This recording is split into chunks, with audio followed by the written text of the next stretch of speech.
আপনারা দেখছেন সনাতন ধর্ম। সাধুদেরও অভিশাপ নিতে হয় এই জন্য তিনি সবাইকে বৈরাগ্যের উপদেশ দিচ্ছেন।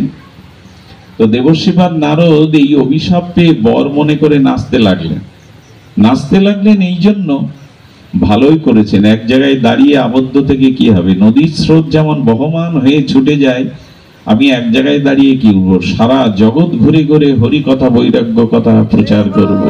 উনি অভিশাপটা আশীর্বাদ মনে করলেন। একজন ভক্তের দৃষ্টিকোণ হলো এই, তিনি কোনো কিছুকে অভিশাপ মনে, আমার জীবনে যা কিছু ঘটছে তার পিছনে ভগবানের ইঙ্গিত আছে এবং এটা মঙ্গল, এরকম ভাবতে পারলে সংসারে শান্তি পাবেন। নালে সংসার শান্তি কোনোদিন হবে না। যা ঘটছে সেটা যদি আপনার প্রতিকূল হয়, সেটা যদি প্রতিকূল হয়, আপনার অনুকূল না হয়ে, এটা ভগবানের কৃপা মনে করবেন। তো দেবর্ষিপাদ নারদ তিনি এমনি করেই আর সমস্ত বিশ্ব ব্রহ্মাণ্ডে ভগবানের গুণকীর্তন মহিমা তিনি প্রচার করতেন। আচ্ছা, লক্ষ্য করবেন দেবর্ষিপাদের নারদের অভিশাপটা দক্ষ প্রজাপতি কর্তৃক অভিশাপটা বহল ছিল, কিন্তু একটা জায়গায় গেলে অভিশাপটা আর কাজ করতো না। ওখানে গোদহন কাল কেন মাসের পর মাস নারদ থেকে যেত। খুব মজার কথা, খুব অভিনব তত্ত্বের কথা। অভিশাপ তো সবখানেই কাজ করবে নাকি, কিন্তু একটা জায়গায় অভিশাপ থেমে যেত। সেটা নারদ যখন দ্বারকায় যেতেন, দ্বারকাধীশ ভগবানকে দর্শন করতেন এবং দ্বারকার ঘরে ঘরে ভগবানের গুণমহিমা কীর্তন করতেন, ওখানে অভিশাপটা কাজ করত না। অর্থাৎ এটি জানিয়ে দিচ্ছে, তুমি যত অভিশপ্ত হও না কেন, একবার যদি ভগবানের চরণে পৌঁছাতে পারো, একবার যদি ভগবানের কৃপা রাজ্যে পৌঁছাতে পারো, ওখানে অভিশাপ কাজ।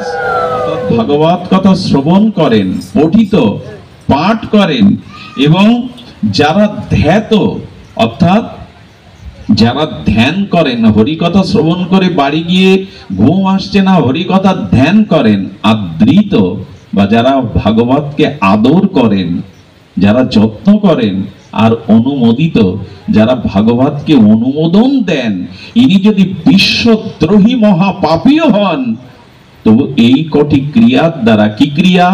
ভাগবত শ্রবণ, ভাগবত পাঠন, ভাগবত কথা ধ্যান, ভাগবত কথাকে আদর করা এবং ভাগবত কথাকে, ভাগবত ধর্মকে অনুমোদন দেওয়া, সাই দেওয়া, এই যদি কেউ করে তবে সদ্য প্রণাতি, সে বিশ্বদ্রোহী পাপী হলেও সে মুহূর্তেই ভগবত কৃপা লাভ করতে পারে, মুহূর্তেই শুদ্ধ হয়ে যেতে পারে। সাধুমুখে যদি হরিকথা শ্রবণের কেউ ভাগ্য পায়, তাহলে তার হৃদয়ের শরতের আগমনে বর্ষার পুকুরের জল, খাল বিলের জল যেমন শুদ্ধ হয়ে যায়, নির্মল হয়ে যায়, হরিকথা কর্ণ দিয়ে প্রবেশ করলে স্বয়ং গোবিন্দ তার হৃদয় পরিমার্জন করে দেন, তার হৃদয় পরিষ্কার করে দেন। প্রচার প্রচার করো দুই কার্য, তুমি জগতের গুরু, তুমি জগতের আর্য। এত বড় সম্মান দিয়েছেন মহাপ্রভু হরিদাসকে, যে আচার করে এবং প্রচার করে, এবং যে প্রচার করে সেই সাথে আচার করে, সেই জগতের গুরু, সেই জগতের আর্য, সেই প্রকৃত সভ্য।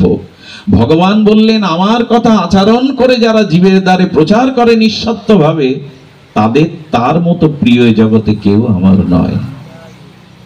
ভগবান বললেন, আমার অত বড় প্রিয় জগতে কেউ নাই, এবং তারাই প্রকৃত শ্রেষ্ঠ দাতা, ভুরিদা জানা। জগতে অর্থ দান করলে আবার অর্থের অভাব আসবে কিনা?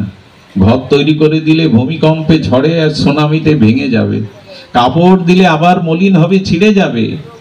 কিন্তু কাউকে যদি ভগবত জ্ঞান, ভগবত কথা দান করতে পারেন, তাহলে সেই জ্ঞান কখনো তার জীবনে নষ্ট হয় না।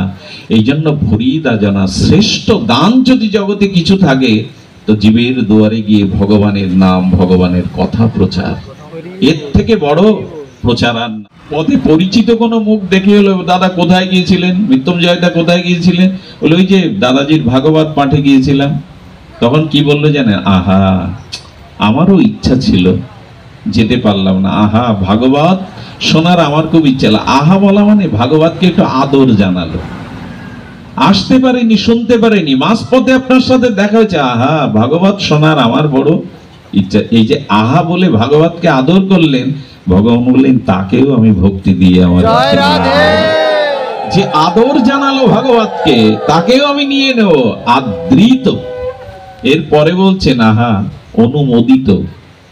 আরেকজনের সাথে দেখা হলো, প্রশ্ন করলো কোথায় গিয়েছিল, তো ওই যে এটা তারাগঞ্জ তো না, ভাইনা তারাগঞ্জ, তো ওই রাধা গোবিন্দ মন্দিরে গিয়েছিলাম কি করতে, ভাগবত শুনতে। বলো ওহো, ভাগবত শ্রবণের ন্যায় জগতে আর কিছু ভালো নেই, তুমি খুব ভালো কাজ করেছো আজ। হ্যাঁ, আজকের দিনটা তোমার সফল হয়েছে, তুমি উত্তম ভাগবত শ্রবণ করেছে, কারণ ভাগবতকে উনি অনুমোদন দিলেন যে এটা ভালো জিনিস, সেটা মঙ্গল জিনিস। বললেন অনুমোদনও যে দেয়, তাকেও আমি জগতে প্রেম ভক্তি দিয়ে আমার করে।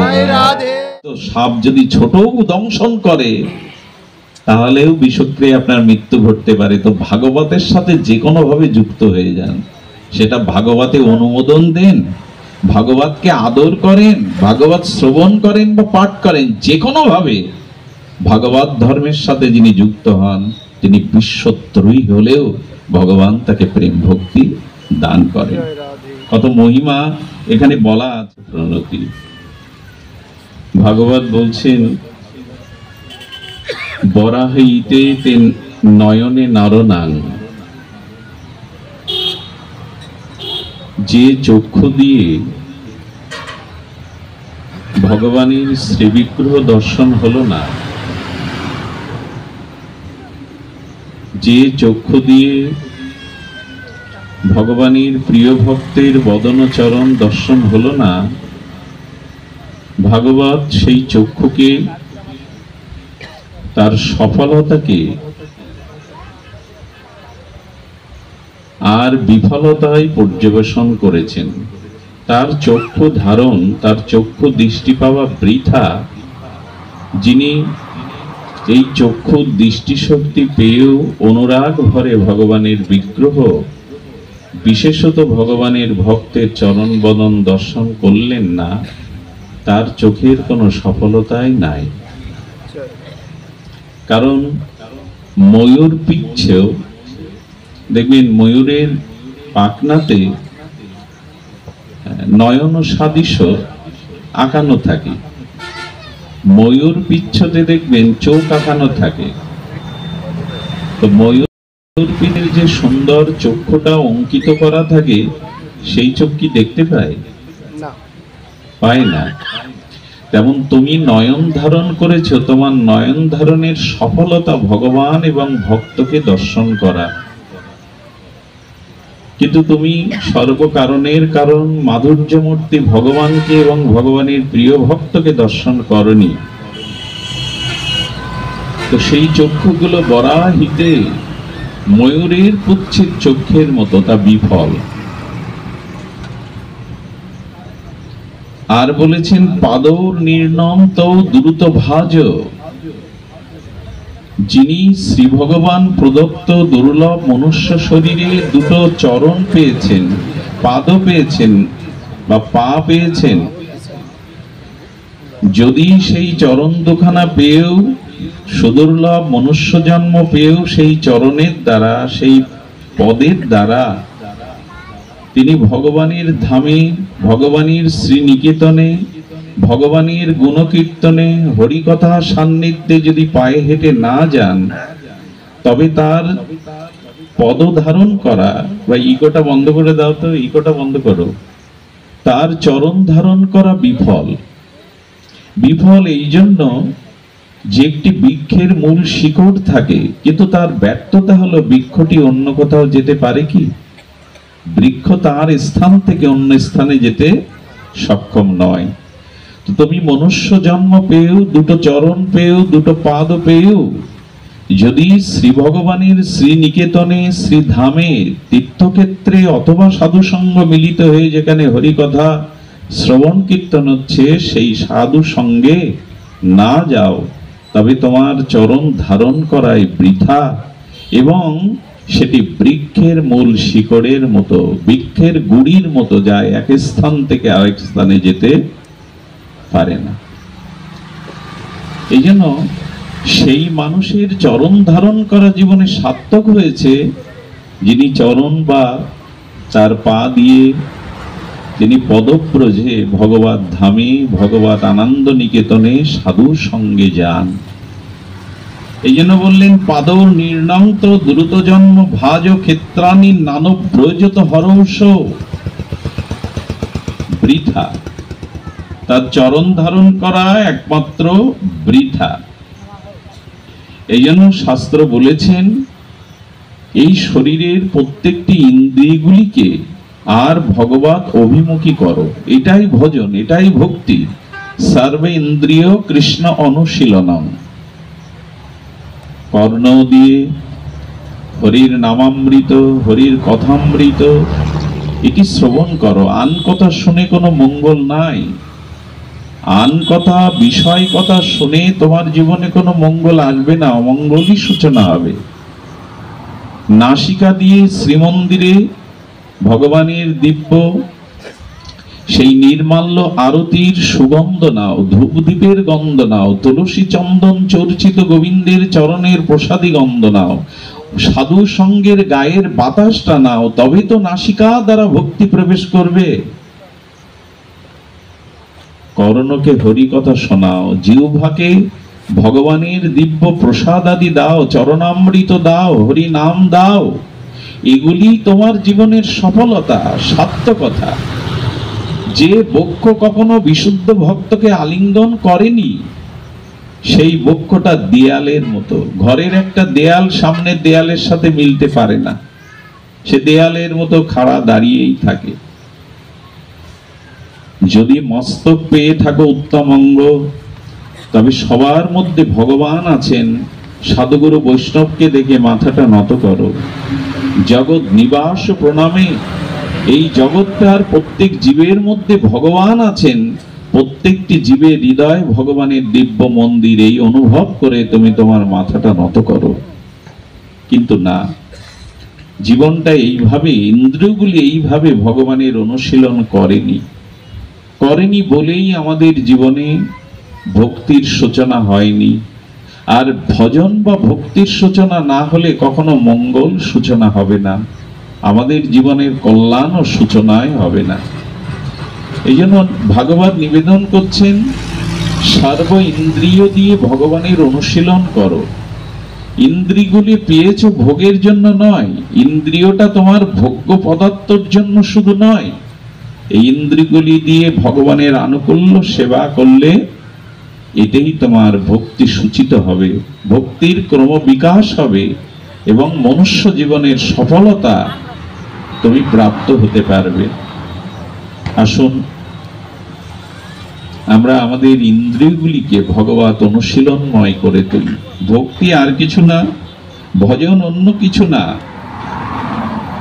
আমাদের জীবন, আমাদের প্রতিটি ইন্দ্রিয় যেন ভগবত অনুশীলনমুখী হয়, ভজনমুখী হয়।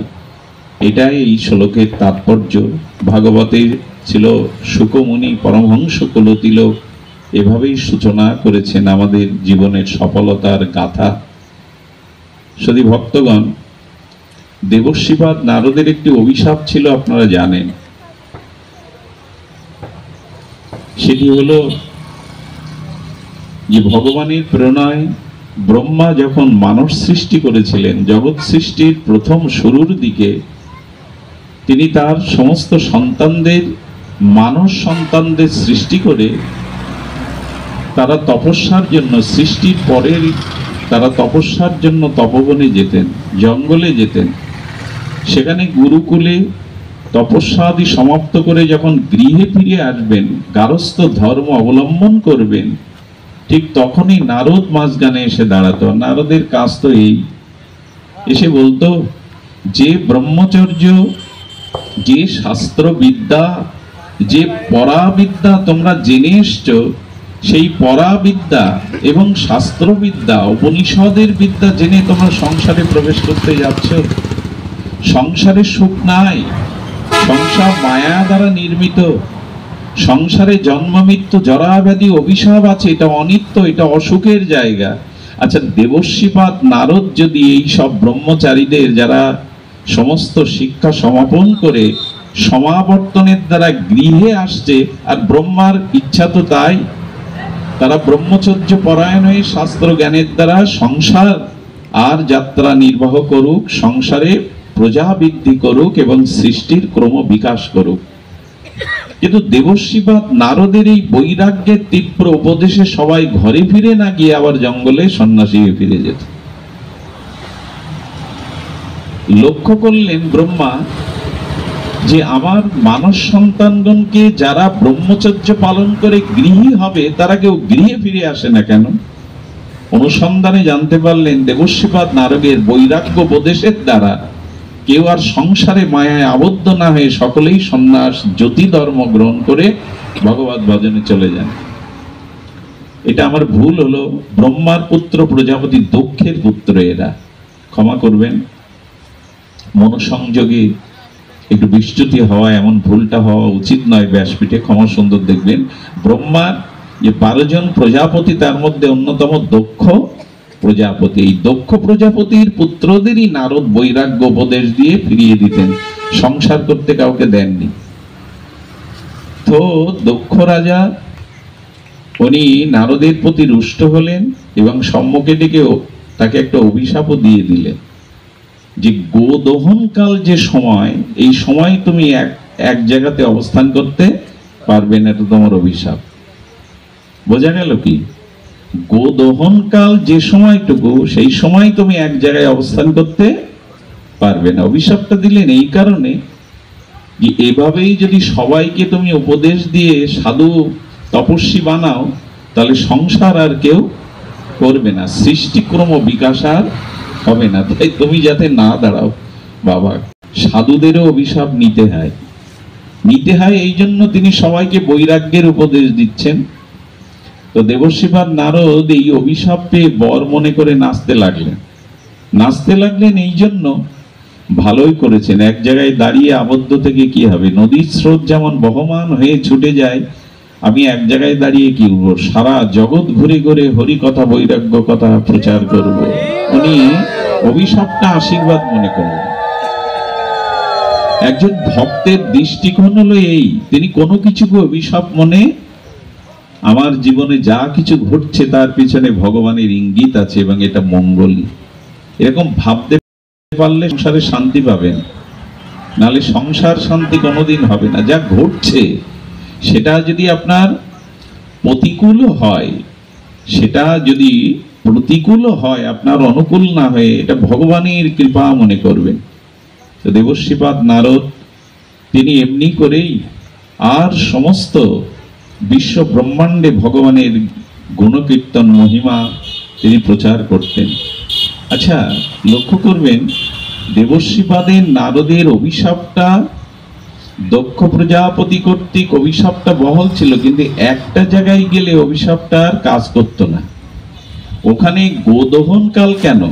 মাসের পর মাস নারদ থেকে যেত।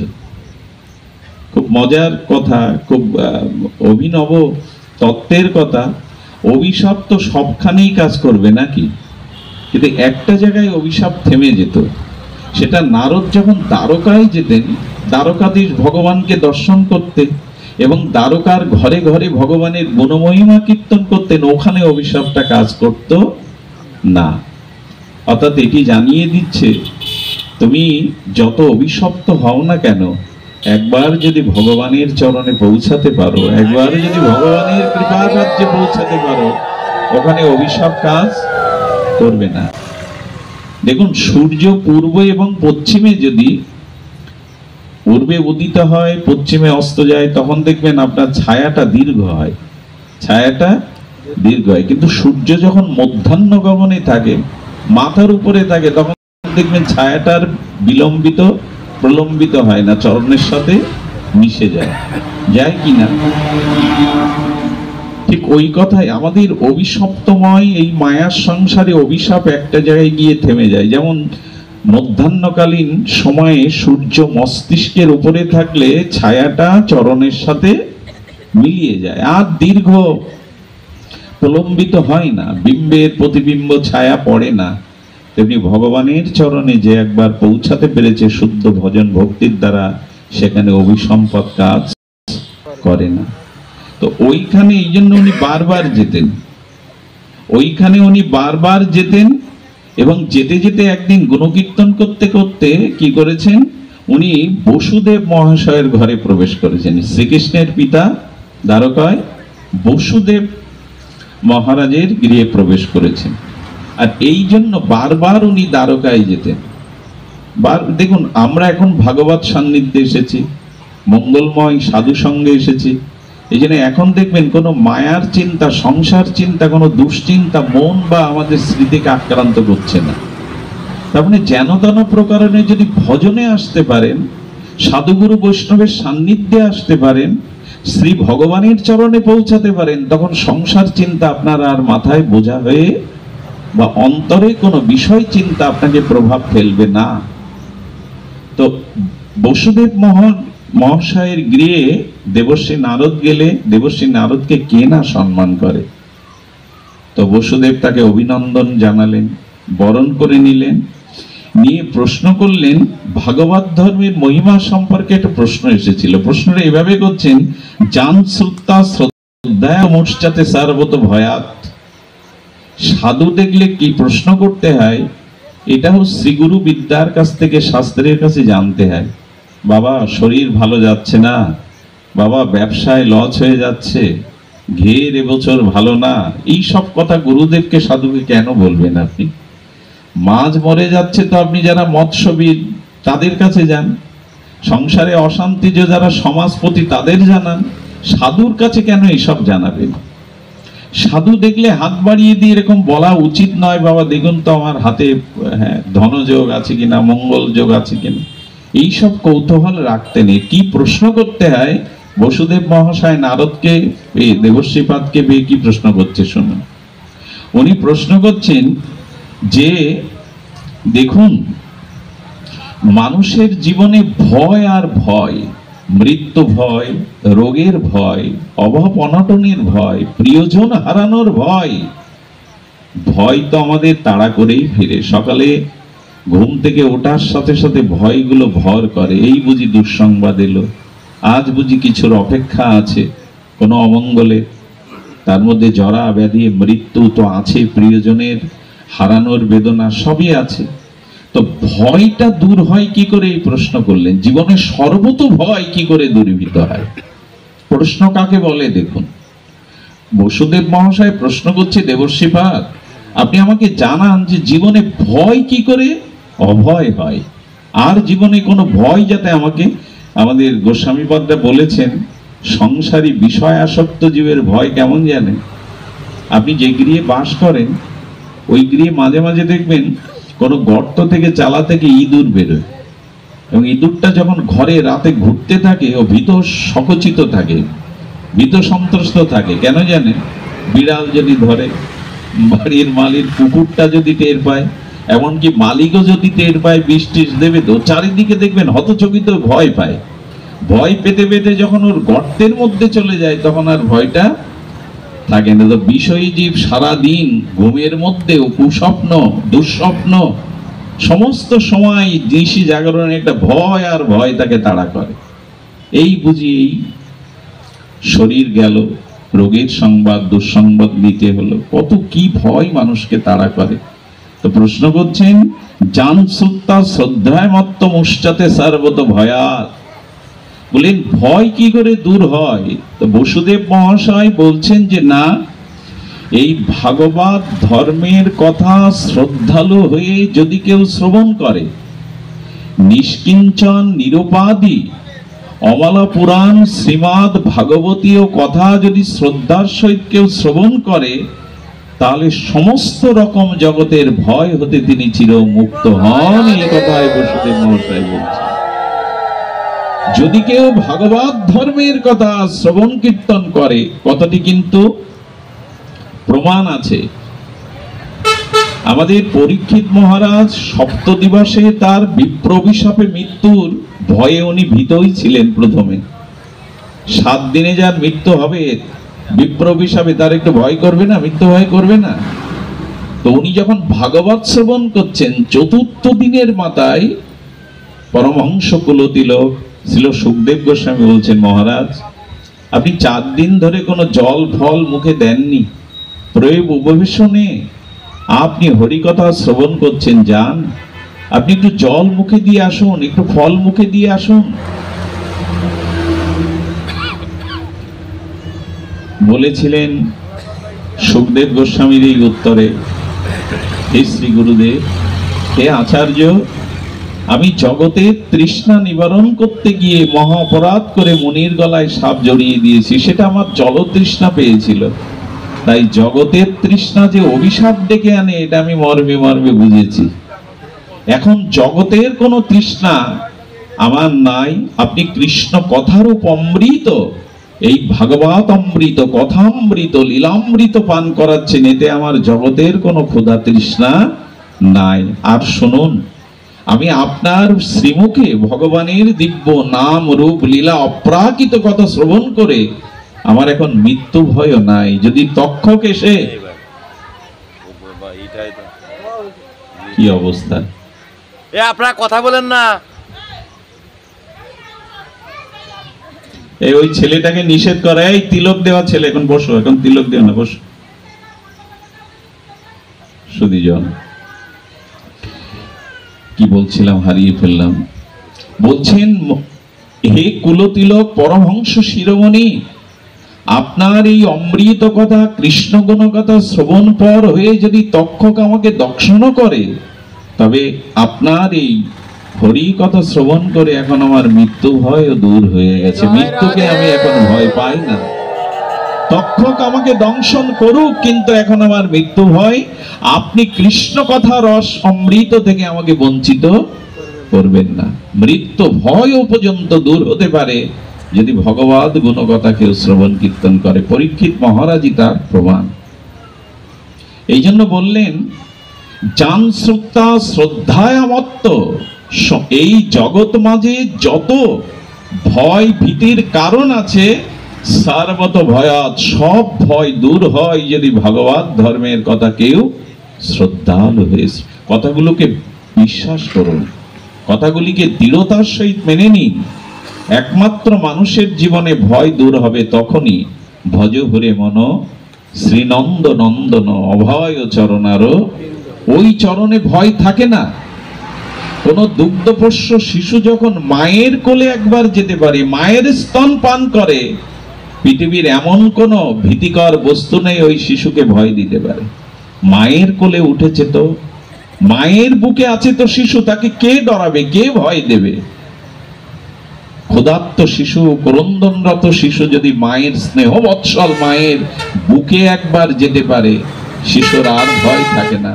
তেমনি কেউ যদি ভগবত চরণে ভগবত কথা শ্রবণ কীর্তন ভগবত ধর্মের দ্বারা আশ্রয় নিতে পারে, শরণাগতি নিতে পারে, তার জীবনে এই জগতের কোনো ভয় আর থাকে না।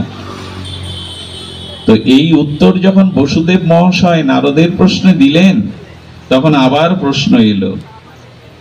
নারদ বলছেন কি, আপনি বলেছেন ঠিক কথা, ভয় ধরায়, কিন্তু আরো কিছু বাকি আছে ভগবত শ্রবণ করলে, ভাগবত ধর্মের আরো কিছু মহিমা বাকি আছে। তবে শুনুন, আপনারা দেবশ্রীপাদ বর্ণনা করছেন, শ্লোকটি আমার বড় প্রিয়, খুব অনুভব বেদ্য শ্লোক, যদি শ্রদ্ধালু হয়ে শ্রবণ করেন। বলছেন, শ্রুত শ্রুত অনুপঠিত ধাত আদৃত বা অনুমোদিত, 4টি এখানে বিষয় প্রয়োগ করেছেন, খুব অদ্ভুত। বললেন, শ্রুত অনুপঠিত ধ্যাত আদৃত বা অনুমোদিত, সদ্যপনাতি সদর্ম দেব বিশ্বদ্র অপিহি। বাবা, কত তাৎপর্য মহিমান্বিত এই শ্লোক! বিস্ময়কর। দেবশ্রীপাদের নারদের কণ্ঠে এই ভাগবত ধর্মের মহা মহিমা কীর্তিত হলো। কি কীর্তিত হলো? বললেন, শ্রুত, পঠিত, ধ্যাত আদৃত বা অনুমোদিত, সদ্য পুনাতি বিশ্বদ্রোহী। হি মানে নিশ্চয়ত্ব দিচ্ছে এখানে। হি শব্দ প্রয়োগ হয় যে বস্তুর নিশ্চয়তা দেয়া হয়, দৃঢ় নিশ্চয়িকা যেখানে সিদ্ধান্ত হয় সেখানে সংস্কৃতিতে ই শব্দ প্রয়োগ হয়। বলে নিশ্চিত করে জানুন, যারা ভাগবত ধর্ম শ্রুত অর্থাৎ ভাগবত কথা শ্রবণ করেন, পঠিত পাঠ করেন, এবং যারা ধ্যাত অর্থাৎ যারা ধ্যান করেন, হরিকথা শ্রবণ করে বাড়ি গিয়ে ঘুম আসছে না, হরিকথা ধ্যান করেন, আদৃত বা যারা ভাগবতকে আদর করেন, যারা যত্ন করেন, আর অনুমোদিত যারা ভাগবতকে অনুমোদন দেন, ইনি যদি বিশ্বদ্রোহী মহাপাপীও হন, তবু এই কটি ক্রিয়ার দ্বারা, কি ক্রিয়া? ভাগবত শ্রবণ, ভাগবত পাঠন, ভাগবত কথা ধ্যান, ভাগবত কথাকে আদর করা এবং ভাগবত কথাকে, ভাগবত ধর্মকে অনুমোদন দেওয়া, সাই দেওয়া, এই যদি কেউ করে তবে সদ্য প্রণাতি, সে বিশ্বদ্রোহী পাপী হলেও সে মুহূর্তেই ভগবত কৃপা লাভ করতে পারে, মুহূর্তেই শুদ্ধ হয়ে যেতে পারে। এই যে মহা তাৎপর্য, শ্লোকের তাৎপর্যগুলো আমরা মাঝে মাঝে সন্দেহ হয়, সংশয় হয়, সত্যিই কি তাই হয়? আমরা শুনছি বটে, সংশয় রেখে ভাগবত শুনবেন না। এই কথাগুলি দেবশ্রীর মুখে ধ্বনিত হচ্ছে। এই কথার কমা পুণ্যচ্ছেদ পর্যন্ত দিবালোকের মতো দৃঢ় সত্য, এভাবে মেনে নিন। বললেন যে শ্রদ্ধায় হোক, খেলায় হোক, এখানে বলছেন যেভাবেই হোক, যদি ভাগবত একবার কারো কর্ণে প্রবেশ করে। একবার একজন বাজার করে যাচ্ছেন, আমি এক চিন্ময় দিব্য মহাপুরুষের মুখে শোনার ভাগ্য হয়েছিল। তিনি বাজারে গিয়ে যাচ্ছেন, বিষয়ী জীব, সংসারী জীব, মায়াবদ্ধ জীব, ঠিক আপনাদের মতো রাস্তার পাশে একজন পাঠ করছেন। উনি মিনিট খানি দাঁড়িয়ে ওখানে ছিলেন, আর ওনার ওই ভাগবত ভক্তের শ্রীমুখ নির্গলিত হরিকথা ওনার কানে মিনিট খানি প্রবেশ করেছিল। যখন এটা প্রবেশ করেছে, ওনার মৃত্যুর পরে, আপনারা জানেন সবাইকে তো একদিন বিচারের কাঠগড়ায় দাঁড়াতে হবে। চিত্রগুপ্তের খাতা মিথ্যা নয়। কম্পিউটারে যেমন লক্ষ লক্ষ মানুষের ডাটা থাকে, আপনার নাম্বার টিপলেই আপনার জন্ম তারিখ, আপনি কি করেন, সবকিছু ওর মধ্যে পাওয়া যাবে। একটা কম্পিউটার যদি হাজার হাজার নাগরিকের তথ্য ওর ভিতরে সংরক্ষিত করতে পারে, তবে চিত্রগুপ্তের খাতা মিথ্যা হতে পারে না। উনি আমাদের জীবনের পাপ পুণ্যগুলো লিখেই রাখেন। এমন নয় যে কেউ সাক্ষী নেই, মৃত্যুর পরে আর আমার বিচার হবে না, এরকম ভাবাটা উচিত নয়। সব কর্মের সাক্ষী। দিনে পাপ করলে সাক্ষী ভগবান সূর্য, রাতে পাপ করলেন তো নক্ষত্রগুলো তো জেগে আছে, চাঁদগুলো তো জেগে আছে, বাতাস সাক্ষী দেবে, এরা তো সব ভগবানের সৃষ্টি। পৃথিবীর এমন কোনো স্থান নেই যেখানে পাপ করলে ভগবান বা প্রকৃতি সাক্ষী থাকবে না। এই জন্য ফাঁকি দেওয়ার চেষ্টা করা মানে ফাঁকিতেই পড়া। ফাঁকি যে যত দিতে যায় সে তত ফাঁকিতেই পড়ে। চিত্রগুপ্ত খাতায় দেখে দ্বাদশ মহাজনের অন্যতম যম মহারাজকে বলছেন, মহারাজ কোনো পুণ্যকর্মই তো তার জীবনে নাই। বলে তা হতে পারে না, ভালো করে একটু পর্যবেক্ষণ করো। বললে হ্যাঁ, পথে বাজার করে যেতে যেতে 1 মিনিট হরিকথা ওর কানে প্রবেশ করেছিল, এইটুকু। বলেন তাহলে তো তার ফল দিতে হয়, এর জন্য তোমাকে একদিন স্বর্গবাস নিতে হবে, কিন্তু সারাটা জীবন তুমি যে ভগবত বিরুদ্ধ কর্ম করেছো তার জন্য অনন্তকাল তোমাকে নরক ভোগ করতে হবে। এখন তুমি সিদ্ধান্ত নাও, একদিনের স্বর্গ সুখটা আগে চাও না অনন্ত নরক ভোগটা আগে চাও? না, আমার সামনে আসলেও তো আমি আগে ভালোটাই চাইবো। বলে একদিনই দিন, তারপরে ভোগা যাবে। স্বর্গে গিয়ে মন্দাকিনীর তীরে পারিজাত পুষ্প কাননে, স্বর্গের পারিজাত পুষ্প রুক্মিণী দেবীরও পছন্দ ছিল। গোবিন্দ যুদ্ধ করে পর্যন্ত পারিজাত পুষ্প নিয়ে গেছিল। পারিজাত পুষ্প স্বর্গের এমন দিব্য গন্ধতার, সৌন্দর্যতার, এটি দেখে মনে করেছে 1 মিনিট হরিকথা কানে গেলে যদি একদিন স্বর্গবাস হয়, এই বুদ্ধিটা জগতে থাকতে আসেনি কেন? আরে সারা জীবন বিষয় কর্ম করে নরক ভোগ করতে হয়, একটি কথা কানে গেল সাধু মুখে, তাতে একদিনের স্বর্গবাস। আপনাদের প্রলোভনের জন্য কথা বলা হচ্ছে না, এটি ভাগবত ধর্মের সার্থকতা। তখন বললেন, আচ্ছা ভগবান একটু আনন্দ দিয়েছি তার কথা কানে গেছে যদি একদিন হয়, তাহলে কি করণীয়? ওই ফুল সব ছিঁড়ে ছিঁড়ে গোবিন্দায় নমো নমো বলে দিতে শুরু করেছে। একদিনের হরিকথা যদি হয়, এবং মুখে সর্বদাই সারাদিন ধরে কৃষ্ণ গোবিন্দ জনার্দন নারায়ণ এই নাম নিয়েছে। যখন পরের দিন পুণ্যফল শেষ হয়ে যাবে, যম তাকে নিতে এসছে, তোমাকে নরকে যেতে বলো, খাতা আবার খুলে দেখো, সারা দিন ধরে তো ওই নাম নিয়েছি। যম দেখলো না না, আরো কিছুদিন তার স্বর্গবাসের মতো পুণ্য সে সঞ্চয় করে নিয়েছে। আমার বলবার অভিপ্রায় হলো এই, একটুখানি দাঁড়িয়ে, তাও শ্রদ্ধায় না, যদি এক কৃষ্ণ কথা কানে গেলে তার এর জাতীয় হয়। সেদিন তিনি আক্ষেপ করেছিলেন, প্রভু জগতে যদি এবার যায়, তবে যেখানে সাধু সঙ্গে হরি কথা সেখানে আমি দাঁড়াবোই, সেখানে শুনবো। আমাদের ভক্তমাল চরিত্রে এই হরিকথা শ্রবণের একটা অপূর্ব মহিমা আছে।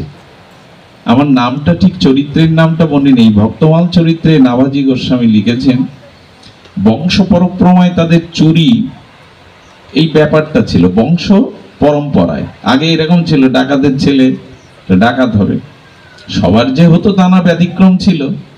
কিন্তু তার বাবা বিখ্যাত চোর, ছেলেকেও চুরি বিদ্যা শিখিয়েছে, শিক্ষাটা শিখিয়েছে, পকেট মার শিখিয়েছে। শিখে মৃত্যুর আগে বলে গেল, খোকা একটা তোর কাছে আমার আদেশ হলো, যেখানে সাধুরা হরিকথা বলবে ওই জায়গা দিয়ে যদি রাস্তা দিয়ে যাস, তবে একটাও হরিকথা যেন তোর কানের মধ্যে প্রবেশ না করে, কানে আঙুল দিয়ে যাবি, ওই জায়গা পার হয়ে যাবে। এখন মৃত বাবার আদেশ সন্তান ওই সারা জীবনই পালন করছে। একদিন ঘটনা ঘটেছে কি, চুরি করতে যাবে, তো চুরি করতে গিয়ে সেদিন তাড়া খেয়েছে গ্রামের লোকে। সব দিন যে সফল হবে তা না। এই তাড়া খেয়ে দৌড়াতে দৌড়াতে যেতে গিয়ে দেখে হরিকথা হচ্ছে মাইকে, মাইকে শব্দ আসছে। এটিতে ধ্যান দিন, মাইকে যখন শব্দ আসছে, ওই যে বাবার কথা মনে পড়েছে যে সাধু যেখানে হরি কথা বলবে কানে আঙুল গুজে চলে যাবে, একটাও কথা যেন কান দিয়ে ভেতরে প্রবেশ না করে। কিন্তু কি বলবো, কানে আঙুল দিয়ে যেতে গিয়ে এটা তার সৌভাগ্যবশত ঘটবে, হয়তো তার বিধিলিপিতে ছিল। তো কানে আঙুল দিয়ে ওই যে পেছনের ভয়ে দৌড়াতে দৌড়াতে কি করেছেন, পায়ে হোঁচট লেগে পড়ে গেলে কি হয়, কানে আর আঙুল থাকে? যেই আঙুলটা সরে গিয়েছে, মাইকের একটা শব্দ কানে গিয়েছে যে দেবতার কোনো ছায়া পৃথিবীতে পড়ে না। কি শুনলো শব্দটা, কানে গেল কোন শব্দটা? দেব বা দেবীর কোনো ছায়া ভূমিতে পড়ে না। আচ্ছা, ওই কথাটা তো কানে গেল, তো আর বের করে দিতে পারবে না। ওই যে হোঁচট খেয়ে পড়ে গিয়ে আঙুল দুটো সরে গেছে, ওই পরিসরে কথাটা প্রবেশ করেছে যে দেব দেবীর ছায়া ভূতলে বা ভূমিতে পড়ে না। এটা শাস্ত্রে আছে। তাদের তো মায়ার শরীর না, দেবদেবীর শরীরটা হলো তৈজস শরীর, তাদের ছায়া পড়ে না। তো ওইটা কানে যাওয়ার পরে কি করেছে, উনি পরের দিন খুব বড় একজন ধন্য মান্য গণ্য এবং তিনি অত্যন্ত ক্ষমতাধর তার বাড়িতে চুরি করেছেন। তিনি আবার রাজার বিশেষ আত্মীয়। তখন রাজার বিশেষ আত্মীয়র বাড়ি চোর হলে সেনাবাহিনী নেমে গেছে, পুলিশ পালাশ নেমে গেছে, যেভাবে উদ্ধার করতে হবে। এখন ও চুরি করে সেই সম্পদটা তৎকালীন সময় জঙ্গলে আর ডাকাতি কালী মন্দিরের মধ্যে ভাগ বটরা করতেন, ওখানেই থাকতেন, জঙ্গলে সহজে কেউ প্রবেশ করত না।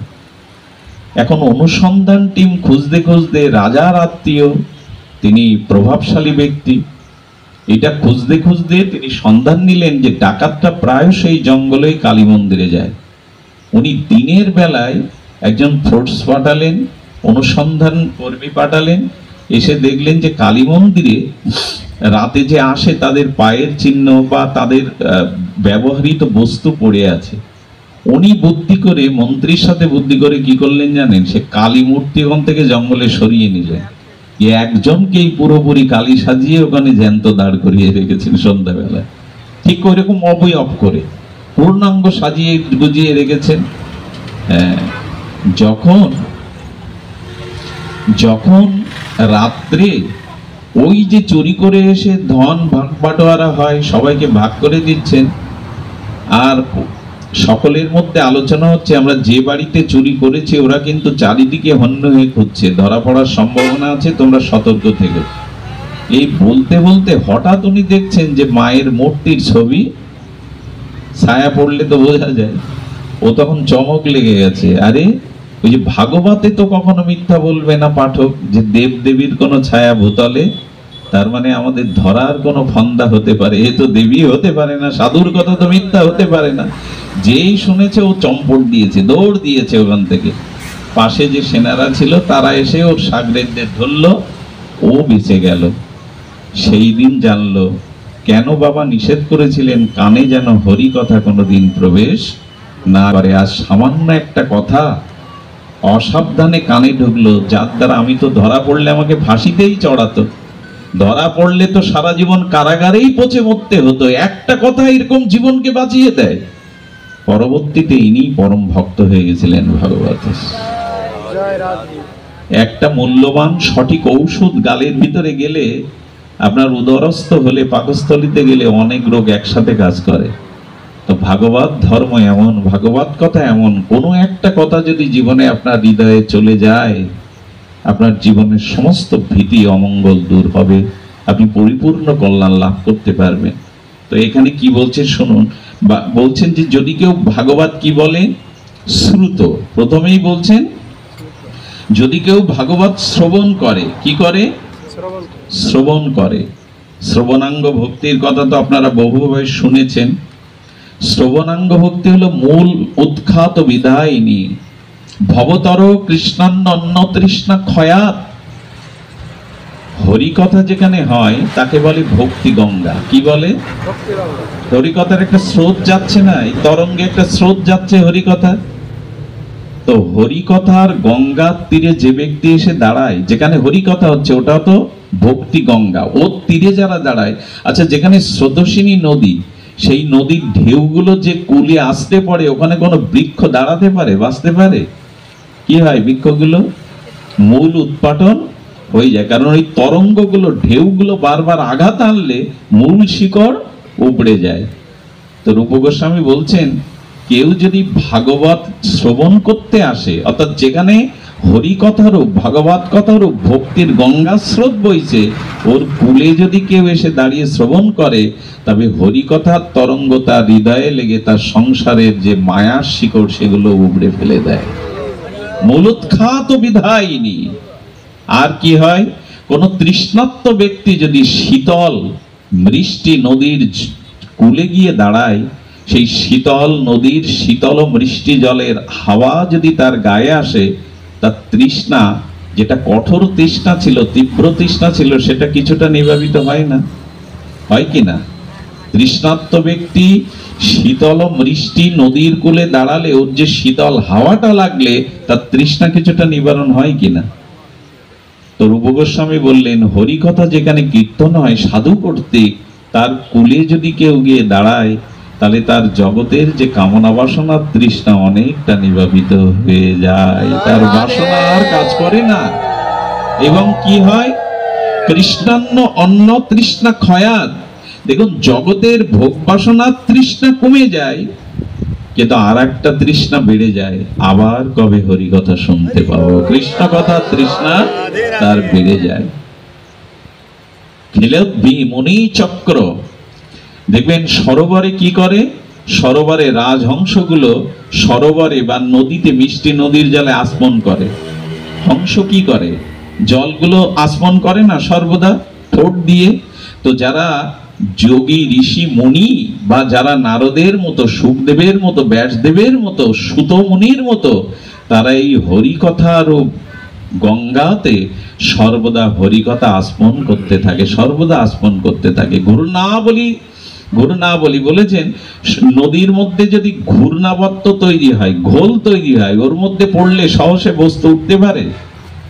তো হরিকথা লীলা ঘূর্ণাবর্তের মধ্যে যে একবার পড়ে গেছে সে আর সহজে উঠতে পারে না, ওর মধ্যেই পড়ে থাকে। এই জন্য শ্রবণ করো। যদি ভাগবত কথা শ্রবণ করতে পারো, তাহলে কি হবে? শ্রুত, শ্রুত অর্থাৎ যিনি হরিকথা শ্রবণ করে, সদ্য প্রণাতি, অনন্ত জন্মের পাপ বিদূরিত হয়ে তার ভিতরে ভক্তি জেগে ওঠে। সে কথা ভাগবতে বলা আছে। বহুবার আমরা হয়তো এই কথা শুনিয়েছি। শ্রীণান্ত সকথা কৃষ্ণপূর্ণ শ্রবণ কীর্তন হৃদয়স্থ অভদ্রাণী বিধুনতি সুরিতাম। সাধুমুখে যদি হরিকথা শ্রবণের কেউ ভাগ্য পায়, তাহলে তার হৃদয়ের শরতের আগমনে বর্ষার পুকুরের জল, খাল বিলের জল যেমন শুদ্ধ হয়ে যায়, নির্মল হয়ে যায়, হরিকথা কর্ণ দিয়ে প্রবেশ করলে স্বয়ং গোবিন্দ তার হৃদয় পরিমার্জন করে দেন, তার হৃদয় পরিষ্কার করে দেন। আচ্ছা, শ্রবণ করলেন। এবার হরিকথা যিনি পাঠ করেন, যিনি অর্থের লালসা না রেখে, পদ যশ খ্যাতি পূজা প্রতিষ্ঠার লালসা না রেখে, জগতে মানুষের মধ্যে ভগবত ভক্তি প্রচারের জন্য নিষ্কিঞ্চন, নিরহংকার হয়ে, নিঃস্বার্থ হয়ে, যিনি আচরণশীল হয়ে প্রচার করেন। গোবিন্দ বলেছিলেন, এই জগতে আমার যত প্রিয় কেউ আছে, তার মধ্যে আমার সব থেকে প্রিয়, আমার সাধর্ম পেয়ে যায় তারাই জগতের শ্রেষ্ঠ ফরিদা দাতা, যারা আমার কথা আচরণ করে জীবের দ্বারে দ্বারে পাঠ করে প্রচার করে। তাদের থেকে প্রিয় এই জগতে আমার কেহ নাই। গীতার শেষে ভগবান বললেন, অর্জুন, তাদের থেকে প্রিয় এই জগতে আমার কেহ নাই, যারা আচরণশীল হয়ে আমার কথা জীবের দুয়ারে দুয়ারে প্রচার করে। এই জন্য মহাপ্রভু ঠাকুর হরিদাস সম্পর্কে বলেছিলেন, আচার করিয়া করো প্রচার, প্রচার করিয়া করো আচার। যারা হরিনাম প্রচার করে, যারা হরিকথা প্রচার করে, তাদের অবশ্যই প্রয়োজন আছে আচরণ করবার।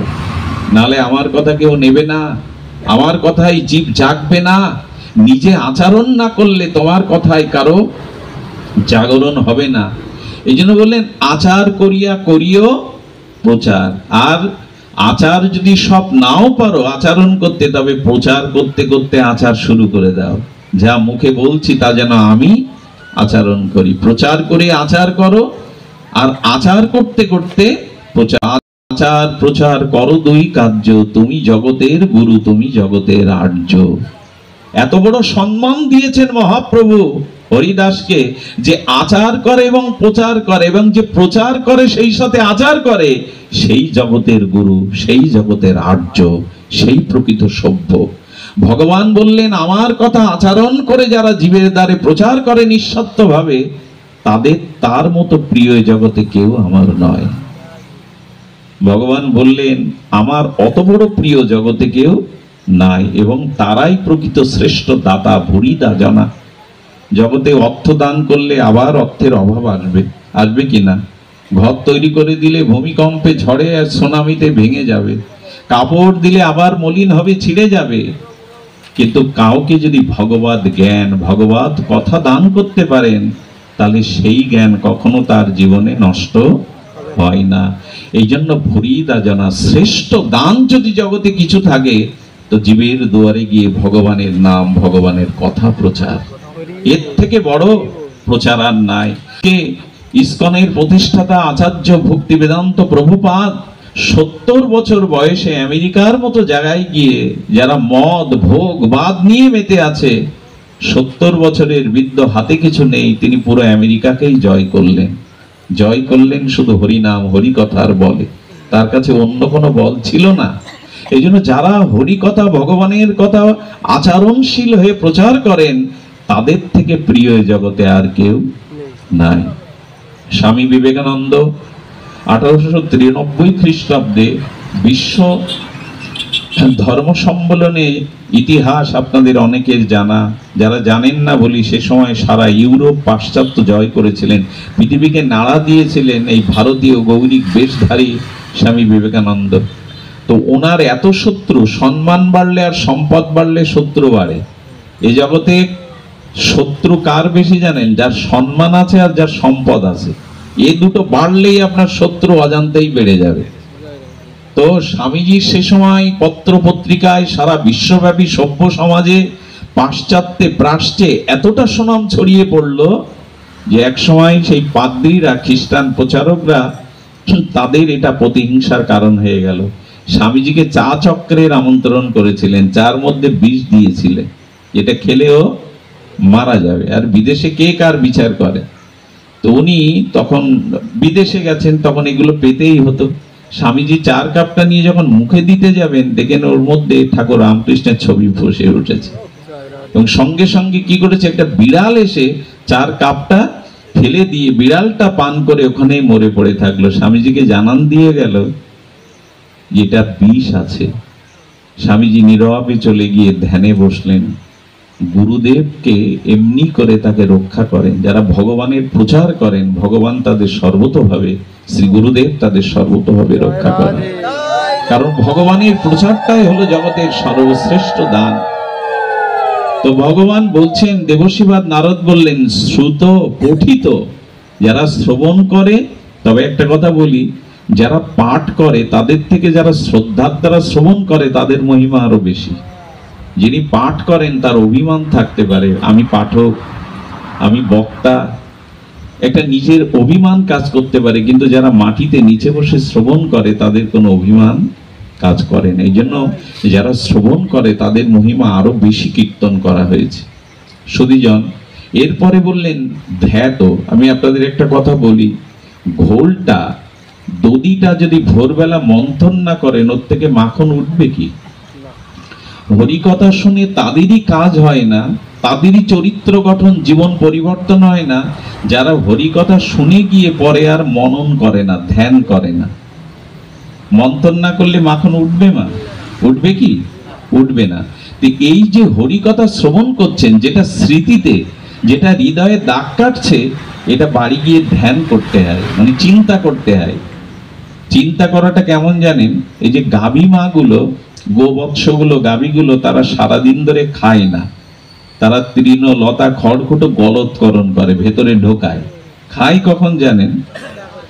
যখন কোনো গাছের ছায়ে বা গোয়ালে আসে, তখন ওরা আরাম করে প্রথমে বসে পড়ে, শুয়ে পড়ে ওই যে গলৎকরণ করা তৃণ, যা যা তারা গলৎকরণ করেছিল, ওইগুলো পুনরায় আবার তুলে চর্বণ করতে থাকে, যাকে বাংলায় জাগর কাটা বলে।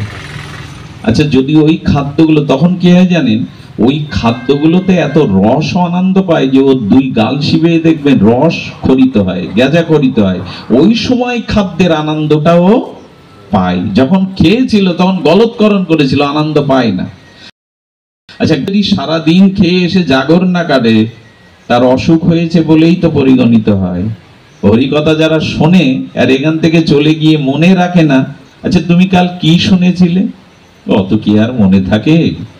মনে নেই। কিন্তু 5 বছর আগে যে আপনাকে গালি দিয়েছিল সে কথাটা আপনার মনে আছে, আছে কি না? একটা অপমান সূচক কথা বলেছে, ওটা 5 বছর ধরে মনে রেখেছেন, অথচ আজকে যেটা শুনে যাচ্ছেন কালকে কাউকে। এই জন্য হরিকথা শুনে গিয়ে কারোর সাথে আবার ওটা বলতে হয়, জানো? এই দৃষ্টান্তটা আমার খুব ভালো লেগেছে। বললে কি হয়, এটা মনন হয়, চর্বণ হয়। আপনারা জানেন গোকর্ণের উপাখ্যান আছে, ভাগবতে আছে না গোকর্ণের উপাখ্যান? তো গোকর্ণে যেদিন 7 দিন ভাগবত পাঠ হলো, তখন কিছু রথ এসে আর কিছু ভক্তকে নিয়ে গেল। তো বলে সব ভক্তই তো শুনেছে, কেউ কেউ যাবে কেন? বলে যারা যারা ভাগবত শ্রবণ করে ভেতরে ভেতরে মনন করেছে, ধ্যান করেছে, তাদের জন্য রথ এসেছে। যারা শ্রবণ করে মনন করেনি, চিন্তা করেনি, তাদের জন্য রথ আসেনি। এই জন্য বাড়ি গিয়ে বালিশে যখন মাথা রাখবেন, এই কথাগুলো আবার ফিরে ফিরে, কারণ একটা কথা হৃদয়ে দাগ কাটলে আপনার জীবন পরিবর্তন হয়ে যাবে। তাই বললেন যারা ধ্যান করে তারা বিশ্বদ্রোহী পাপী হলেও মুহূর্তে পাপ মুক্ত হয়ে তারা হরিভক্তি পরায়ণ হয়, হরিভক্তি লাভ করতে পারে। এত মহিমা। আচ্ছা, আপনি ধ্যান করলেন না, আপনি আজকে অরুণ দা আসছেন, দীপক দা আসছেন, আপনারা আসছেন, যশোর থেকে আসছেন, যেতে যেতে পথে পরিচিত কোনো মুখ দেখে হলো, দাদা কোথায় গিয়েছিলেন, মৃত্যুঞ্জয় দা কোথায় গিয়েছিলেন? বলে ওই যে দাদাজির ভাগবত পাঠে গিয়েছিলাম। তখন কি বললো জানেন? আহা, আমারও ইচ্ছা ছিল, যেতে পারলাম না। আহা, ভাগবত শোনার আমার খুব ইচ্ছা। আহা বলা মানে ভাগবতকে একটু আদর জানালো। আসতে পারেনি, শুনতে পারেনি, মাঝপথে আপনার সাথে দেখা হয়েছে, আহা ভাগবত শোনার আমার বড় ইচ্ছা। এই যে আহা বলে ভাগবতকে আদর করলেন, ভগবান বললেন তাকেও আমি ভক্তি দিয়ে আমার যে আদর জানালো ভাগবতকে, তাকেও আমি নিয়ে নেব, আদৃত। এরপরে বলছে না, অনুমোদিত। আরেকজনের সাথে দেখা হলো, প্রশ্ন করলো কোথায় গিয়েছিল, তো ওই যে এটা তারাগঞ্জ তো না, ভাইনা তারাগঞ্জ। তো ওই রাধা গোবিন্দ মন্দিরে গিয়েছিলাম কি করতে, ভাগবত শুনতে। বলো ওহো, ভাগবত শ্রবণের ন্যায় জগতে আর কিছু ভালো নেই, তুমি খুব ভালো কাজ করেছো আজ। হ্যাঁ, আজকের দিনটা তোমার সফল হয়েছে, তুমি উত্তম ভাগবত শ্রবণ করেছে, কারণ ভাগবতকে উনি অনুমোদন দিলেন যে এটা ভালো জিনিস, সেটা মঙ্গল জিনিস। বললেন অনুমোদনও যে দেয়, তাকেও আমি জগতে প্রেম ভক্তি দিয়ে আমার করে। পাঁচটা জিনিস বললেন, শ্রবণ, পাঠ, ধ্যান, আদর, অনুমোদন। শ্রুত, পঠিত, ধ্যাত, আদৃত বা অনুমোদিত। সদ্য পুনাতি বিশ্বদ্রোহী হি, সে বিশ্বদ্রোহী হলেও আমি প্রেম ভক্তি দিয়ে দিয়ে এই পাঁচটার সাথে যে ভগবানের যুক্ত হয়ে যায়। সবসময় যে ঘরে লাইট জ্বালাতে এমন না, ঘরের দরজা জানলা বন্ধ করবেন, ভ্রমর এসে ঘরের দুয়ারে দেখবেন একটা ছিদ্র করে দেয়। ভ্রমর এসে মাঝে মাঝে পোকাগুলো ছিদ্র করে না, তো ঘরে লাইট নেই, দরজা জানালা বন্ধ, কিন্তু দেখবেন ওই সূর্যের কিরণটা ছিদ্র দিয়ে এত এত তেজস্বী রশ্মিতে প্রবেশ করে, ঘরটা আলোকিত হয়।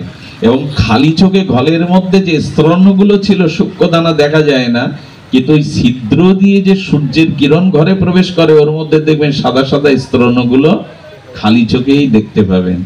তার মানে সব সময় যে আলো জ্বালাতে হবে তা নয়। কিছু কিছু ক্ষুদ্র জিনিসও, সামান্য একটা বিষাক্ত সাপ যদি ছোটও দংশন করে, তাহলেও বিষক্রিয়া আপনার মৃত্যু ঘটতে পারে। তো ভাগবতের সাথে যে কোনো ভাবে যুক্ত হয়ে যান, সেটা ভাগবতে অনুমোদন দেন, ভাগবতকে আদর করেন, ভাগবত শ্রবণ করেন বা পাঠ করেন, যে কোনো ভাবে ভাগবত ধর্মের সাথে যিনি যুক্ত হন, তিনি বিশ্বত্রয়ী হলেও ভগবান তাকে প্রেম ভক্তি দান করেন। কত মহিমা এখানে বলা আছে। ধর্মান ভগবতং ব্রত যদিবান শ্রুতায় ক্ষমম, জয় প্রসন্ন প্রসন্ন নাম দাস্য আত্মাজ পজ। ভগবত কৃপা করে যার সৌভাগ্য এসেছে, যুক্ত হয়েছে, তিনি পরম মঙ্গলের অধিকারী হয়েছেন, পরম কল্যাণের অধিকারী হয়েছেন। দেখুন, ভাগবতের পাশে যান, যিনি পরম ভাগবত। মনে পড়লো আমার একটা কথা, কথাটি খুব মার্মিক কথা। রুহি দাসের কথা শুনেছেন আপনারা? বর্তমান চরিত্রে বিখ্যাত চরিত্র ভক্ত রুহি দাস। কোনোদিন পূর্ণাঙ্গ জীবন যদি অবসর পাই বলবো, ভাগবত মহিমাটা শুনুন। উনি 7 জন্ম ব্রাহ্মণ ছিলেন। কি ছিলেন? 7 জন্ম ব্রাহ্মণ ছিলেন। ওনার গুরুদেব, উনি রামানুজ আচার্য, স্বয়ং রামচন্দ্রের আর অংশ অবতার বলা হয়। উনি ব্রহ্মচারী হয়ে গুরু সেবায় নিজেকে নিয়োজিত করেছিলেন। রুহিদাসের পূর্ব জন্মের কথা শুনুন।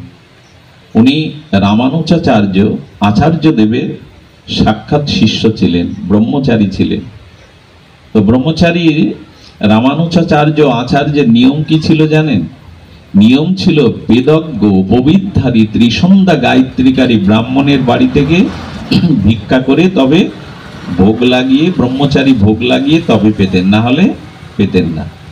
এই ছিল তার নিত্য নিয়ম। আজও আছে অনেক সাধকদের এরকম কঠোরভাবে আহার শুদ্ধিতা পালন করে। আজও বৃন্দাবনে, আজও নবদ্বীপে, আজও কাশীতে, অনেক ধামে এই নিয়ম এখনো বজায় রেখেছে। উনি তো সাধারণ না, রঘুপতি রামচন্দ্রেরই উনি বিভূতি অবতার। তো আচার্য কি করেছেন? আচার্য ওকে বলে দিয়েছেন, যাও তুমি তার কাছ থেকেই নিয়ে আসবে ভিক্ষা। কার কাছ থেকে? রামানন্দ স্বামী বলে দিয়েছেন ভিক্ষাটা নেবে বৈদিক উপবিদধারী ত্রিসন্ধ্যা গায়ত্রীধারী সৎ ব্রাহ্মণের কাছ থেকে। তো উনি যান, যেতে যেতে এক বৈশ্য মানে এক দোকানদার, ওই দোকানদার প্রায় ডাকেন, ওই বালক ব্রহ্মচারীকে ডাকেন, হে ব্রহ্মচারী, হে আচার্য, প্রভুপাদের জন্য একটু আটা, একটু ঘি, একটু চাউল, একটু সবজি, একটু আলু একটু নিয়ে যান না? প্রতিদিন অনুরোধ করে, বলে দেখো শ্রী গুরু দেবের আদেশ তো লঙ্ঘন করতে পারি না, তোমার কাছ থেকে আমি এটা নিতে পারবো না। বৈদিক ব্রাহ্মণ, গায়ত্রী এবং ত্রিসন্ধ্যা আহ্নিককারী ব্রাহ্মণের কাছ থেকে নেওয়া রীতি নিতে পারবো না। একদিন যেতে যেতে হঠাৎ ঝড়, খুব ধ্যান দিয়ে শুনতে হবে, ঘটনাটা খুব মার্মিক ঘটনা। ভাগবতের আশ্রয় গেলে কি হয়, ভক্তের আশ্রয় গেলে কি হয়, তার জ্বলন্ত দৃষ্টান্ত, এই দৃষ্টান্ত শুনুন। তো ঝড় উঠেছে, বৃষ্টি উঠেছে, বেলাও গড়িয়ে যাচ্ছে, গুরুদেবের ভিক্ষায় তার ব্রহ্মচারীর একমাত্র সেবা ব্রত। তো সেই বৈশ্যের দোকানে গিয়ে দাঁড়িয়েছে, ঝড় বৃষ্টি হচ্ছে, তো বলছেন ব্রহ্মচারীজি, আমি হৃদয় থেকে বলছি, আমি হৃদয় থেকে অনুরোধ করছি, আজ তো আপনি বাইরে যেতে পারবেন না, ঝড় বৃষ্টি, ওদিকে সেবার বেলা চলে যাচ্ছে, আপনি কৃপা করে একটু আটা, ঘি, সবজি দয়া করে নিন। উনি চিন্তা করলেন যে আজকে তো আর উপায়ও নেই, আজকে তো উপায়ও নেই, এবং বৈশ্যের কাছ থেকে নেওয়া যাবে না এরকম গুরুদেবের আদেশ তো আমি কখনো নিষেধ দেখিনি। এত অনুরোধ করে, এত শ্রদ্ধা আছে, উনি নিলেন। নিয়ে ওটা যখন ভোগ লাগাচ্ছেন, রামানন্দ স্বামী ভোগ লাগাতে গেলে উনি মনে মনে ভগবানের উপস্থিতি অনুভব করতেন। প্রসাদটা ভগবান পাচ্ছেন, সাক্ষাৎ রামের অংশ অবতার তো, উনি অনুভব করতেন, কিন্তু সেদিন ভগবান আর এলেন না, অনুভূতিতে প্রসাদ গ্রহণ করলেন না। সঙ্গে সঙ্গে বাইরে এসে ব্রহ্মচারীকে বলছে, সত্য করে বল, ভিক্ষাটা কোথা থেকে এনেছিস? উনি বললেন, প্রভু আপনার কাছে তো কিছু মিথ্যা বলা যায় না। বৈশ্য দোকানদার প্রতিদিন অনুরোধ করে, পূর্ব ঘটনা বললেন, ঝড় বৃষ্টির প্রতিকূলতার মধ্যে আমি নিয়ে এসেছিলাম। উনি চিন্তা করলেন, বৈশ্যের খাদ্য ভগবান নেয় না এরকম বলা নাই, বৈশ্যদের খাদ্য, ব্যবসায়ীর খাদ্যও ভগবানের সেবায় লাগতে পারে, কিন্তু গ্রহণ করলেন না কেন ভগবান, সমস্যাটা কি? উনি সমর্থ মহাপুরুষ, ত্রিকালজ্ঞ, উনি স্বয়ং ভগবানের আবেশ অবতার। রামানন্দ স্বামী ধ্যানের দ্বারা জানতে পারলেন, ওই কাশীতে একজন চর্মকার আছে। চর্মকার মানে যারা জুতোর কোম্পানি কাজ করে, দাস সম্প্রদায় চর্মকার যাদের বলে, এনার নাম রঘু চর্মকার। ইনি জুতোর ফ্যাক্টরি করে বহু অর্থবিত্ত কামিয়েছেন, কিন্তু ওনার অভাব একটা, ওনার কোনো সন্তান হয় না, সন্তানের মুখ উনি দেখতে পাননি। উনি কাশীর সমস্ত সাধুদের কাছে, ব্রাহ্মণের কাছে পরামর্শ নিয়েছেন, আশীর্বাদ নিয়েছেন, সবাই এক কথা বলেছে, রামানন্দ স্বামীজিকে যদি একটু সেবা করতে পারো কখনো, যদি ওনাকে যে কোনো ভাবে সেবা করতে পারো, তবে তোমার মনস্কামনা পূর্ণ হবে। সব সাধুরাই দেখিয়ে দিয়েছেন রামানন্দ স্বামীজিকে। তো ও জানে যে আমার হাতের সেবা উনি নেবেন না, এই জন্য ওই মুদি দোকানদারের ওই পথ দিয়ে তার সেবক ব্রহ্মচারী ভিক্ষায় যায়, উনি মুদি দোকানদারের অর্থবিত্ত দিয়ে রেখেছেন, বাবা কোনোদিন কোনো কারণে যদি একটু চাল, আটা, ঘি দিতে পারো, আমি তোমাকে বহুবিধ উপহার, বহুবিধ অর্থ দেব, দিয়েও রেখেছেন অনেকটা।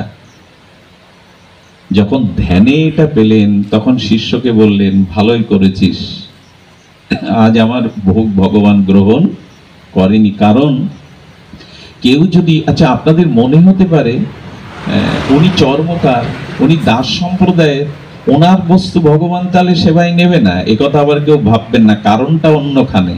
কারণটা হলো, রঘু চর্মকার দিলেও ভগবান গ্রহণ করবেন, কিন্তু উদ্দেশ্যটা কি ছিল? উদ্দেশ্যটা ভগবানের সেবা আদৌ না। আমার পুত্র নেই, আমার মনোকামনা পূর্ণ হবে, এই সকামনার কারণে ওনার যে কোনো উপায়ে যদি সেবা দেওয়া যায়, এসব কথা শুনে আবার ভুল অর্থ করবেন না, তাহলে আমাদের সেবা ভগবান নেয় না, এরকম বলা হলো না। পরের ঘটনা শুনুন। রুহিদাস তো আপনাদের সম্প্রদায়ে এসেছিলেন, রুহিদাস মুচি সম্প্রদায়ে এসেছিলেন, চর্মকার সম্প্রদায়ে এসেছিলেন, যিনি জগৎকে আলোকিত করেছেন, সাধু শিরোমণি। তার ইতিহাসটার পূর্ব জন্মটা রুহিদাসের হলো এটাই। এই ব্রহ্মচারী 7 জন্ম ব্রাহ্মণ, 7 জন্ম সদ্গুরু সেবা করেছেন। বলেন, ওরে আজ পুত্র কামনায়, কামনাযুক্ত সম্পদ আজ ভগবানের সেবায় লাগালি, আমার নিষেধ উপেক্ষা করলি, যা আমি তোকে অভিসম্পদ দিলাম।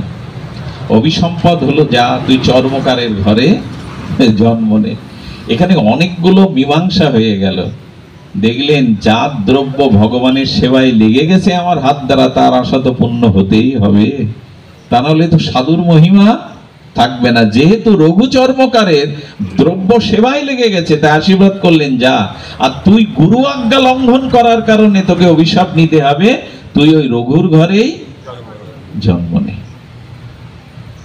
উনি প্রণত হলেন, গুরুদেবকে কি বললেন জানেন? গুরুদেব, আপনি আমার ঘর পরিবর্তন করে দিলেন, কিন্তু আপনার কাছে এই কৃপা চাই আমার ভক্তি যেন ক্ষুণ্ণ না হয়। আপনাদের একটা কথা বলি, কথাটা শুনতেই হবে, জোর করে হলেও শুনতে হবে, জেগে থেকে শুনুন। যারা ভগবত ভজনে আছেন, যারা হরিনাম হরিকথা শুদ্ধ ভগবত সেবায় আছেন, তাদের জীবনে যদি কোনো অপরাধ হয়, মহাপাপও হয়, তবে একটা ভরসা শাস্ত্র দিয়েছে, অভিশাপে আপনি নিচকুলে যেতে পারেন, কোনদিন আপনাকে নরকে যেতে হবে না। যারা ভক্তি জীবনে ভজন জীবনে আছে, তারা মহাপাপ করলেও ভগবান কি বলেন জানেন? আমি তাদের নরকগামী করব, তাদের নিচকুলে পাঠাবো, তাদের অর্থের কষ্ট দেব, তাদের সামাজিক অপমানও সহ্য, কলঙ্কও দেব, এগুলি দিয়ে তাদের অপরাধকে স্খলন করব, কিন্তু নরক আমি তাদের কোনোদিনই দেব না। কত বড় ভরসার কথা বলুন তো। আবার এই সব শুনে মনে করবেন না তাহলে অপরাধ একটু অর্ধেক করি, নরকে তো যেতে হবে না, এরকম না। যদি কখনো অপরাধ ত্রুটি দোষ হয়ে থাকে, নমে ভক্ত প্রণশ্যতি, গোবিন্দ বললেন নরক তার হবে না, অর্থের কষ্ট হবে, নিচকুলে যাবে, সামাজিক অপমান কলঙ্ক আমি তাকে দেব, এই করে করে তাকে শোধ করে নেব অপরাধ, কিন্তু নরকগামী তাকে কোনোদিন করব না। এই ব্রহ্মচারী জন্ম নিলেন কোথায়? রঘু চর্মকারের গৃহে। দুই দিকে মীমাংসা হলো, ওর অভিশাপ হলো, ওর পুণ্যতা এলো, পুত্র সন্তান পেয়ে রঘু তো ধনী ছিল, জুতোর ফ্যাক্টরি, একেবারে আনন্দে উৎসবে মাতোয়ারা হয়ে উঠল। পুত্র সন্তান, পুত্র মুখ মহোৎসব দেখে আনন্দে, আর তিনি কতদিন ধরে যে উৎসব করলেন, আনন্দ করলেন, হলে কি হবে? এই রঘু চর্মকার অর্থবিত্ত সঞ্চয় করেছে, কিন্তু ভগবত ভক্তি আদৌ নাই। ওইটুকু করেছে শুধু পুত্রের আশায়, যে সাধু সেবা করলে পুত্র মনস্কামনা পূর্ণ হবে।